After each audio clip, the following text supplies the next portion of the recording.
ನಮಸ್ತೆ. ಎಲ್ಲರೂ ಇದನ್ನ ನೋಡಿರ್ತೀರಾ. ಎಲ್ಲಿ ನೋಡಿರ್ತೀರಾ ಅಂದ್ರೆ ದೇವಸ್ಥಾನದಲ್ಲಿ ನೋಡಿರ್ತೀರಾ. ದೇವಸ್ಥಾನದಲ್ಲಿ ದೇವರಿಗೆ ನಾವು ಬೀಸಣಿಗೆ ತರದಲ್ಲಿ ಇದನ್ನ ಚಾಮ್ರ ಅಂತ ಕರಿತೀವಿ. ದೇವರಿಗೆ ಈ ತರ ಬೀಸೋದಿಕ್ಕೆ ಯೂಸ್ ಮಾಡ್ತೀವಿ. ಇದು ಹಿಂದೂ ಸಂಪ್ರದಾಯದಲ್ಲಿ ಒಂದು ಬಹಳ ಅತ್ಯಮೂಲ್ಯವಾದಂತ ವಸ್ತು. ಇದು ದೇವರಿಗೆ ಪ್ರೆಸೆಂಟೇಷನ್ ಮಾಡ್ತಾರೆ, ಕೆಲವರು ಡೊನೇಟ್ ಕೂಡ ಮಾಡ್ತಾರೆ. ಈ ಚಾಮ್ರ ಮಾಡ್ತಿರೋಂಥವ್ರು ರಾಘವೇಂದ್ರ ಅಂತ, ಅವ್ರ ಹೆಸರು ಕೂಡ ರಾಘವೇಂದ್ರ ಸ್ವಾಮಿಗಳ ಆರಾಧನೆಗೆ ಇದು ಮಾಡ್ತಿರೋಂಥ ವಸ್ತು. ಇದು ಹಿಡಿ ಬಂದು ಬೆಳ್ಳಿದು, ಪ್ಯೂರ್ ಬೆಳ್ಳಿ ಅಂತ ಕರಿತೀವಿ. 999 ಪ್ಯೂರಿಟಿ, 99% ಪ್ಯೂರಿಟಿ ಇರುತ್ತೆ. ಇದು 999 ಪ್ಯೂರಿಟಿ.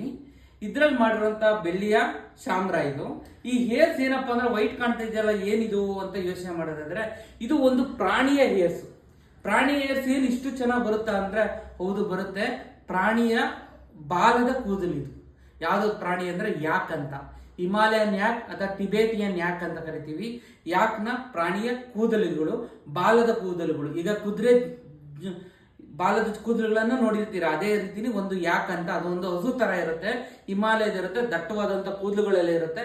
ಅದನ್ನ ನ್ಯಾಚುರಲ್ ಹೇರ್ಸ್ ನ ದೇವರಿಗೆ ವಿಶಿಷ್ಟವಾದಂತ ಪ್ರೀಶಿಯಸ್ ಅಂತ ಯೂಸ್ ಮಾಡ್ತಾ ಇದೀವಿ. ನ್ಯಾಚುರಲ್ ಹೇರ್ಸ್ ಇಂದ ಮಾಡ್ತಿರೋಂಥದ್ದು ಯಾಕ್ ಹೇರ್ಸ್ ಇಂದ ಬಹಳ ಬ್ಯೂಟಿಫುಲ್ ಆಗಿದೆ. ಇದು ಅರೌಂಡ್ ಸಿಲ್ವರ್ 350 ಗ್ರಾಮ್ ವರ್ಗೂ ಇದೆ ಒಂದು ಪೇರ್ಗೆ. ಯಾರಾದ್ರೂ ದೇವರಿಗೆ ಪ್ರೆಸೆಂಟೇಷನ್ ಮಾಡೋವಂಥವ್ರು ಮಾಡ್ಬೋದು.